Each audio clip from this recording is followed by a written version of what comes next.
Lukas 16 ayat 10. Lukas 16 ayat 10. Oke, belum ketemu ya.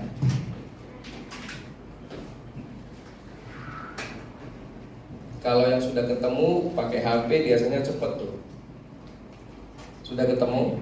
Kalau pakai HP? Oke. Ya, sudah. Lukas 16 ayat 10. Kita baca bersama-sama. 1, 2, 3.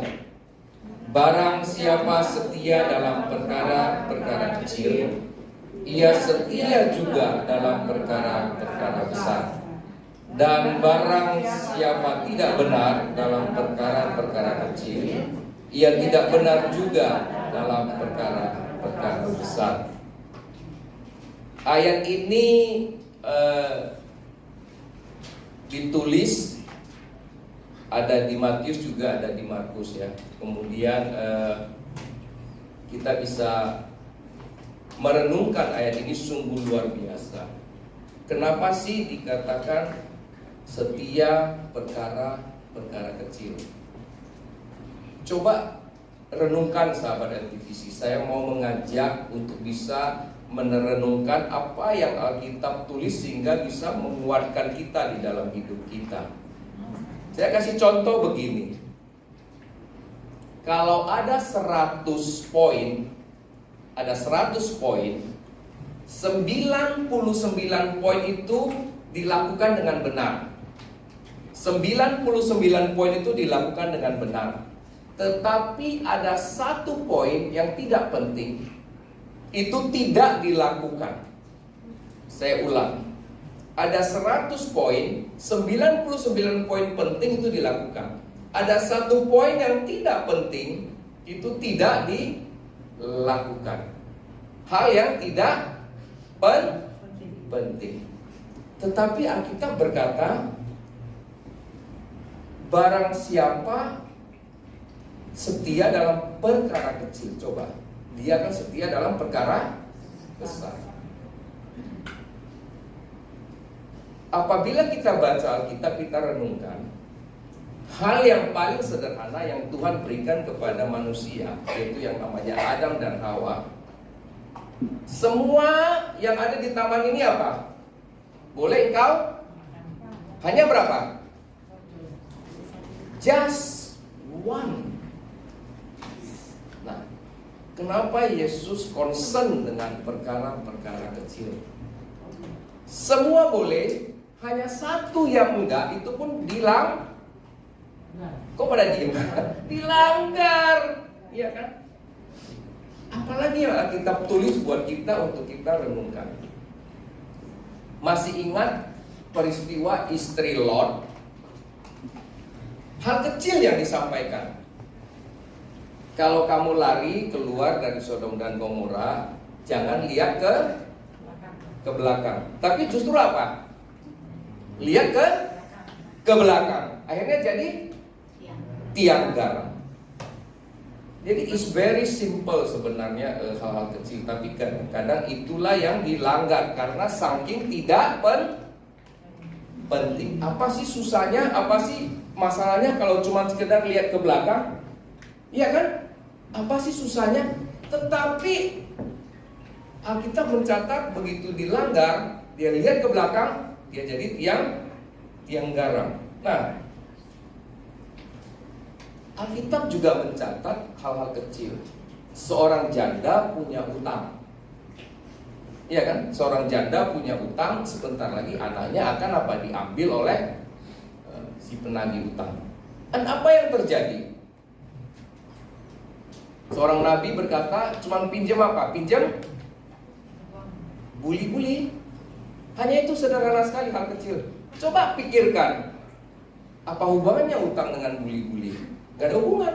Tetapi begitu buli-buli itu disiapkan untuk tempat isi minyak, dan minyak itu bisa dijual dan ada lebihnya untuk dipakai dalam kehidupannya. Jadi hal-hal kecil. Nah, Yesus juga pernah melakukan itu di pesta perkawinan di Kana. Pada saat kehabisan anggur, ambillah tempayan isi pakai apa? air. Jadi apa? Nah, coba nggak dilakukan? Padahal cuma ambil tempayan isi air. Sulit nggak? Nggak sulit, hal kecil. Nah, kadang-kadang kita sebagai anak-anak Tuhan suka melihat hal-hal yang besar saja, dan hal-hal yang kecil kita abaikan. Justru Tuhan mau kita setia di dalam perkara kecil yang mungkin orang tidak. Kalau istilah sekarang hal-hal remeh-temeh lah, begitu ya, remeh-temeh kalau dalam bahasa pergaulan sehari-hari. Nah, justru Yesus concern dengan hal ini, setia dalam perkara kecil. Alkitab mencatat juga mahkota diberikan kepada siapa? Anak-anak Tuhan yang setia. Tapi ada yang nanya, enggak Pak, yang menang. Iya kan? Coba berpikir sebentar. Mahkota diberikan kepada anak-anak Tuhan yang setia. Tapi ada ayat lain mengatakan yang menang. Bagaimana bisa menang? Yesus bilang, dipanggil, dipilih, setia baru bisa menang. Jadi ada proses, dipanggil, dipilih, setia baru bisa menang. Mahkota diberikan kepada orang-orang yang setia. Alkitab juga mencatat orang-orang yang setia itu dipakai oleh Tuhan, kemudian dipromosi oleh Tuhan. Tetapi dalam hal ini perlu kepekaan. Berjalan bersama Tuhan itu perlu kepekaan. Kita tahu kapan Tuhan mengangkat kita tahu kapan Tuhan menyuruh kita berbuat sesuatu, menginstruksikan kita berbuat sesuatu. Namun faktanya apa? Faktanya banyak orang mau berpikir besar, punya mimpi besar. Tetapi untuk melakukan mimpi besar, visi besar, perlu apa? Perlu melakukan hal-hal kecil dulu, satu-satu sampai hal-hal yang besar. Kemudian barulah kita didapati setia. Sahabat aktivisi yang dikasihi Tuhan, berbicara setia, berbicara kesetiaan itu adalah buah roh sebenarnya. Jadi ada dua hal tadi yang kita baca ayat tadi. Barang siapa setia dalam perkara kecil, itu ada dua hal yang berdiri sendiri. Satu hal adalah perkara kecil, satu hal adalah setia. Perkara kecil itu adalah sesuatu yang dikerjakan. Itu bukan topik utama sebenarnya. Yang menjadi topik utama apa? Setia topik utamanya. Barang siapa, padahal bicara barang siapa, apakah anak Tuhan? Enggak loh. Orang di mana saja. Barang siapa setia dalam perkara kecil, ia juga akan setia dalam perkara besar. Sehingga siapa saja ya yang bisa setia dalam perkara kecil, dia akan setia dalam perkara yang besar, ya. Nah, Amsal 20 ayat 6 berkata begini. Banyak orang menyebut dirinya baik hati, tetapi orang setia, ayo, siapakah yang menemukannya? Nah, Tuhan itu adalah yang setia, ya. Kalau kita setia, Tuhan akan apa? Setia. Kalau kita tidak bercela, Tuhan tidak bercela. Kalau kita suci, Tuhan suci. Nah, yang paling berat ini, tetapi terhadap orang yang bengkok, engkau berlaku belit. Itu ada ayatnya. Itu di Mazmur 18 ayat 26 sampai 27.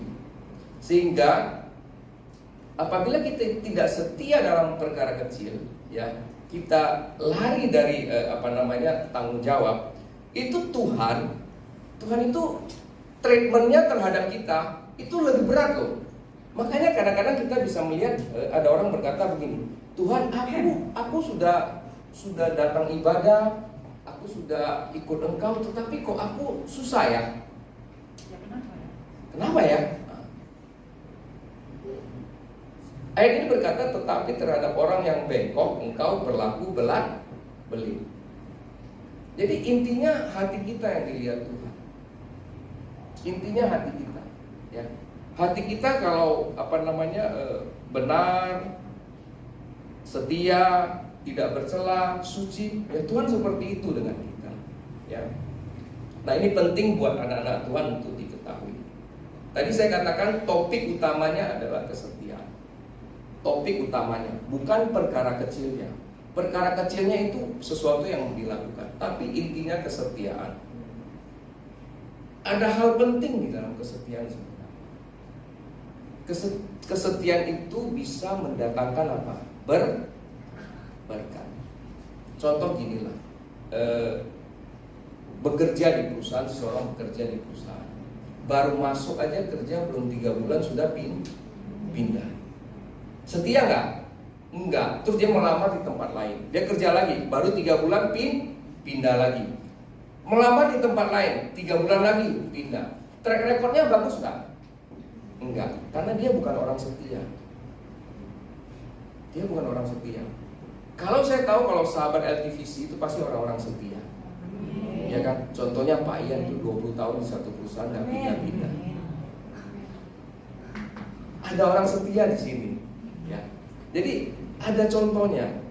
Dan kesetiaan itu adalah berkat. Karena kenapa?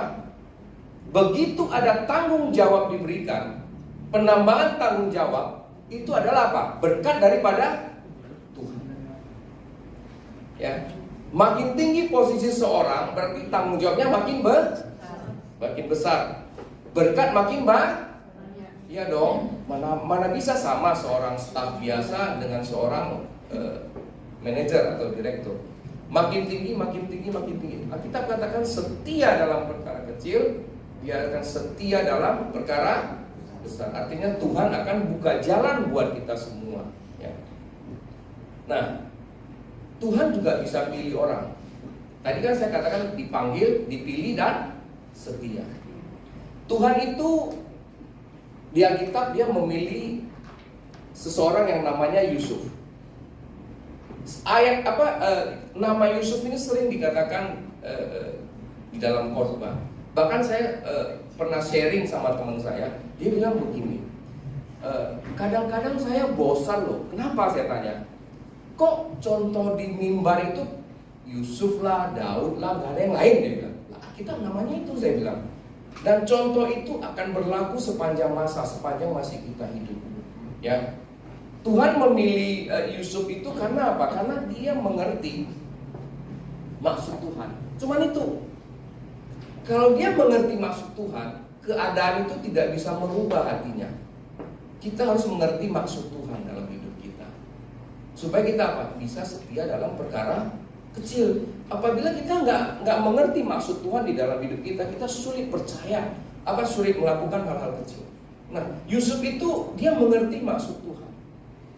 Kapan kita tahu Yusuf itu mengerti maksud Tuhan? At the end. Dalam perjalanan kita nggak tahu. Tapi at the end, ujungnya setelah dia menyelesaikan tugas yang Tuhan berikan, kita tahu dia orang yang mengerti maksud Tuhan. Jadi waktu adik-adiknya itu takut sama dia pada saat papanya sudah meninggal, dia bilang apa? Orang mereka-reka yang tidak baik, tapi Tuhan mereka-reka yang baik. Dengan apa maksudnya? Memelihara satu bangsa yang besar, hidup satu bangsa yang besar. Jadi at the end baru kita tahu. Oleh sebab itu orang yang mengerti maksud Tuhan, dia akan berjalan dengan setia apapun keadaannya. Dijual, dijadikan budak, semua dia jalani. Difitnah, dijalani lewat. Masuk penjara, dijalani. Dari penjara muncul, dijalani. jadi orang nomor 2 di jalan ini. Karena mengerti maksud Tuhan itu sangat penting, sehingga kita bisa melakukan segala sesuatu di dalam hidup kita dengan kuat di dalam Tuhan. Contoh tadi memperlihatkan kita naik turun kehidupan itu selalu ada. Kita tidak bisa mengatakan kehidupan ini jalannya flat atau jalannya jalan tol, tapi selalu apa? Naik turun. Bekerja di perusahaan juga sama. Ada tantangan, ada naik, ada turun, ada keberhasilan, ada tidak. Nah, ini yang anak-anak Tuhan harus pahami. Di dalam kesetiaan itu ada berkat yang besar. Kita mengerti berkat yang besar kapan? Pada saat ada promosi, pada saat keadaan terakhir kita mengerti. Dan di dalam kesetiaan itu ada kuasa. Jadi ada 2 hal yang paling besar di dalam kesetiaan. Oleh sebab itu berkat dan kuasa inilah yang memampukan orang melakukan hal-hal yang kecil di dalam kehidupannya. Alkitab mencatat orang-orang yang setia. Paling simpel itu Musa. Masih di padang gurun, Tuhan udah bilang, engkau gak boleh masuk. Engkau gak boleh masuk ke tanah perjanjian. Dia tetap setia menuntun bangsa itu sampai Yosua meneruskan membawa mereka masuk, dan dia tidak masuk. Dan dia benar-benar orang yang setia. Oleh sebab itu apa? Walaupun dia tidak masuk secara jasmani, tapi secara roh dia masuk.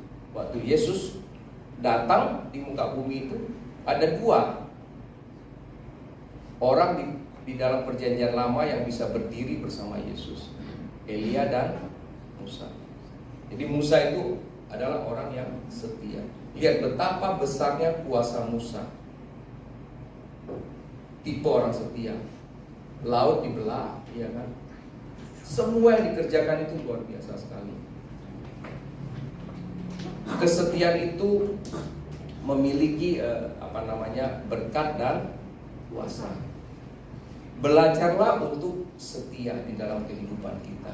Nah, di dalam kehidupan ini ada banyak bidang-bidang kehidupan kita yang perlu kesetiaan. Selain dari perkara kecil tadi, selain daripada perkara kecil. Karena perkara kecil ini kan kita tahu ada hal-hal yang tidak penting yang dilakukan di dalam hidup kita, ya. Dan hal apa lagi yang kita harus lakukan di dalam kehidupan kita? Bidang-bidang kehidupan yang perlu kesetiaan, ya. Dalam perkara-perkara kecil maupun perkara-perkara besar. Keuangan itu paling penting. Ya, ada banyak orang tidak bisa mengatur keuangan. Ya, kalau ada uang habis, ya, boros. Nah, ini yang harus diperhatikan oleh anak-anak Tuhan. Memanage keuangan. Yang kedua, Alkitab mencatat setia dalam harta orang lain. Artinya kalau dipercayakan sesuatu itu bisa dipegang dan menghasilkan, ya. Dan apabila di dalam pelayanan, Paulus menulis, kita setia dalam pelayanan, kita akan diberitahu rahasia-rahasia surga. Itu ada di 1 Korintus 4 ayat 1 dan 2. Jadi janji Tuhan ini buat kita luar biasa sekali. Di dalam kesetiaan itu secara jasmani, hidup di dunia maupun secara rohani itu luar biasa. Bayangkan, kita renungkan rahasia-rahasia dari surga apabila orang-orang yang setia di dalam pelayanan. Bidang apa lagi yang kita harus setia? Masih banyak sebenarnya, ya. Antara lain kemurnian seksual. Hal ini kan kita sering lihat, pornografi itu gampang sekali diakses sekarang. Nah, ini yang kita harus menjaga kepada anak-anak kita. Jangan sampai kita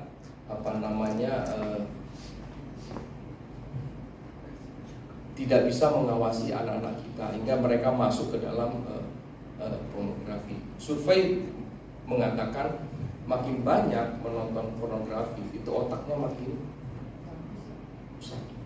Tidak bisa berpikir yang rohani, tidak bisa berpikir jernih. Dia akan membawa ke hal-hal yang tidak baik. Nah, Itu yang harus dijaga ya kepada anak-anak kita, apalagi sahabat-sahabat LTVC ya, sehingga bidang-bidang kesetiaan ini yang tadi saya sampaikan ini perlu dijaga untuk kita bisa mendapat mahkota tadi, karena orang yang setia yang mendapatkan mahkota dari Tuhan. Mendapat mahkota itu juga pada akhirnya, bukan dalam perjalanan. Dalam perjalanan kita nggak tahu ya.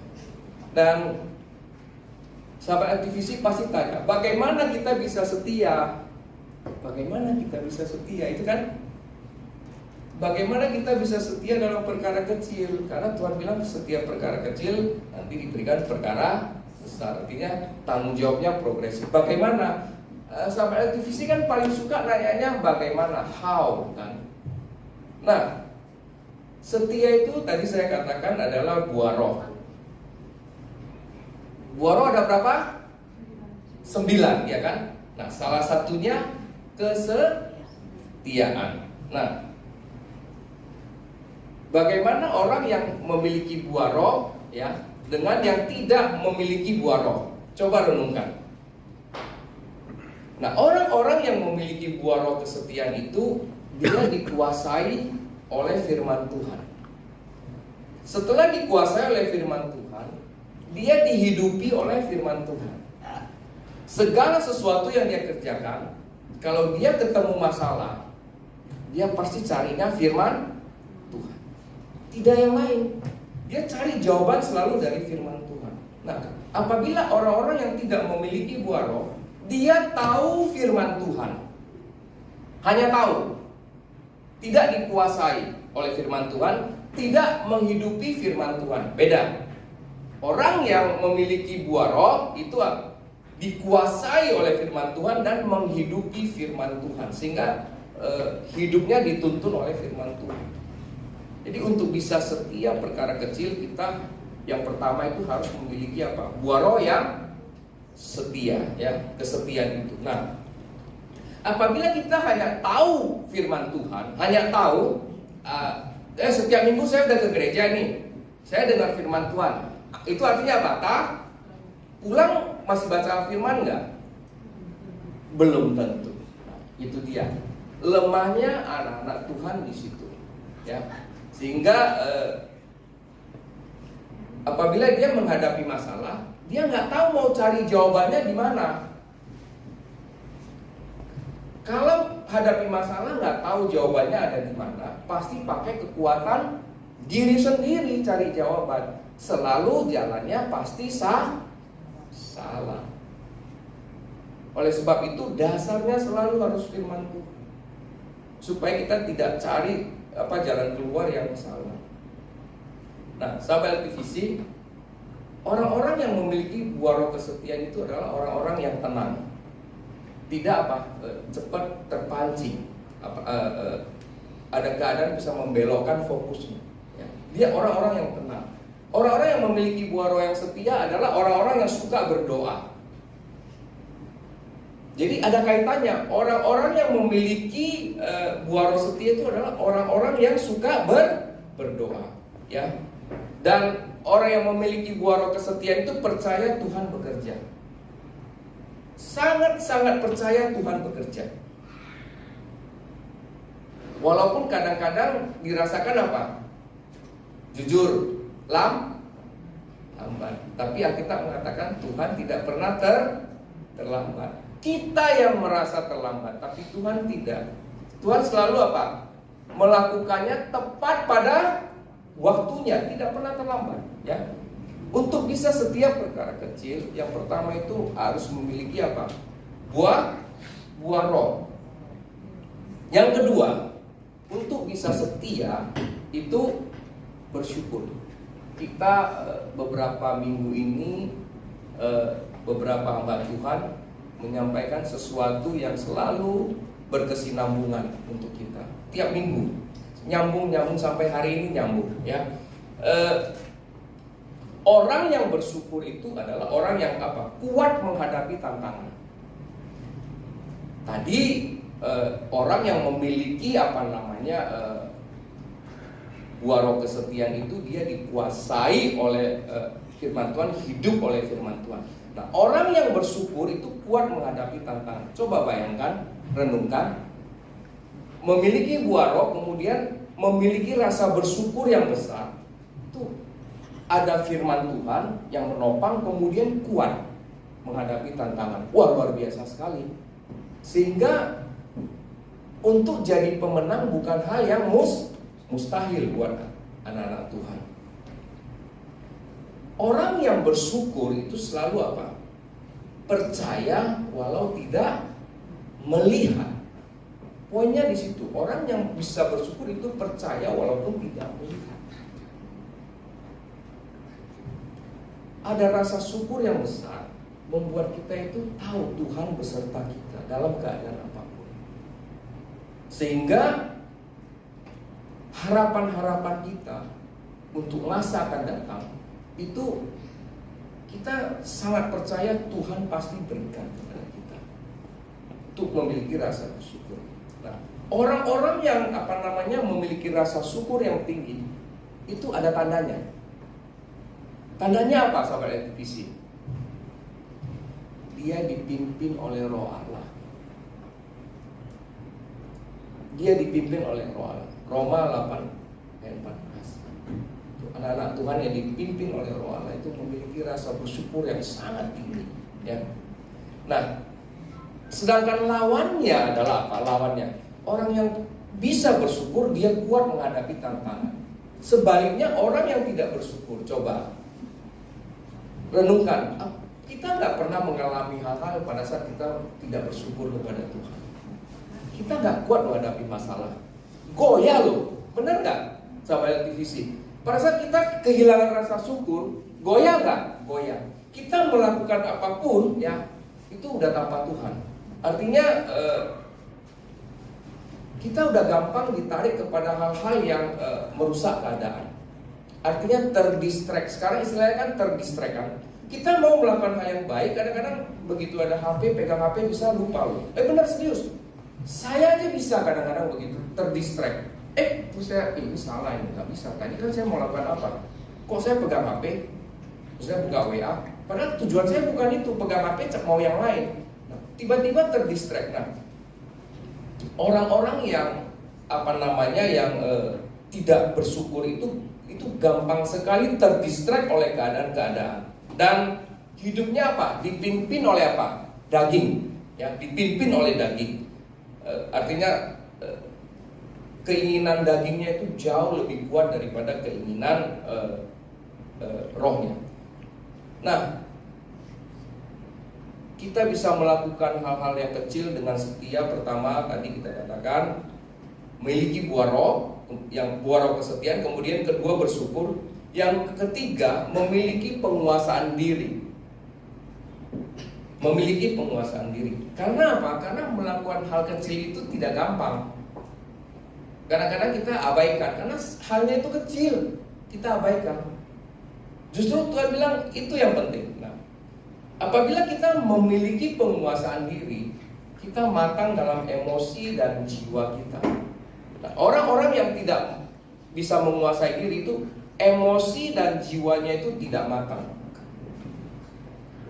Coba renungkan, penguasaan diri itu adalah buah roh. Sehingga orang yang bisa setia dalam perkara kecil itu minimal sudah ada 2 buah roh harus di dalam kehidupannya. Tadi kesetiaan, kedua penguasaan diri. Tadi di tengah-tengah itu ada rasa bersyukur. Karena setelah kita bisa bersyukur, otomatis kita bisa menguasai diri loh. Karena bersyukur itulah yang membuat kita menguasai diri. Kuncinya di sana. Jadi dia kayaknya berurut. Sehingga kadang-kadang kita kan suka loncat-loncat tuh. Loncat-loncat, itulah dia yang membuat kita tidak bisa menguasai diri kita. Kalau kita menguasai diri, keadaan yang sulit itu bukan masalah buat kita. Keadaan sulit itu bukan masalah buat kita, ya. Dan orang yang menguasai diri, dia melakukan apapun itu selalu dengan tulus. Orang yang menguasai dirinya, dia melakukan apapun itu dengan tulus. Nah, tulus itu apabila kita perdalam adalah orang-orang yang rela berkorban. Adalah orang-orang yang rela. Orang yang bisa menguasai diri. Dan kalau kita lihat orang yang tidak mampu menguasai diri, ya dia sulit menghadapi masalah-masalah berat dalam hidupnya. Ya, sahabat aktivisi yang dikasihi Tuhan, untuk bisa setia perlu buah roh kesetiaan, bersyukur, kemudian memiliki penguasaan diri. Nah, yang keempat adalah bertanggung jawab. Coba, bertanggung jawab. Siapapun kita, usia kita berapa, kita mesti punya tanggung jawab. Tanggung jawab kepada siapa? Kepada Tuhan, kepada sesama. Harus kita punya tanggung jawab. Alkitab mengatakan jangan ada dua timbangan. Kalau ada dua timbangan artinya orang yang sulit bertanggung jawab. Tangkap ya. Di Ulangan 25 ayat 14 itu perjanjian lama itu dikatakan jangan ada dua timbangan ya. Kalau ada timbangan banyak itu artinya ya tanggung jawabnya nggak bisa full komitmen ya. Jadi itu janganlah ada di dalam rumahmu dua macam eva, yang besar dan yang kecil. Itu timbangannya beda. Jadi orang yang timbangannya beda itu sulit bertanggung jawab ya. Orang yang bertanggung jawab itu cirinya itu bekerja dengan hati. Dia tidak bekerja dengan emosi, dia tidak bekerja dengan mood, ya tidak.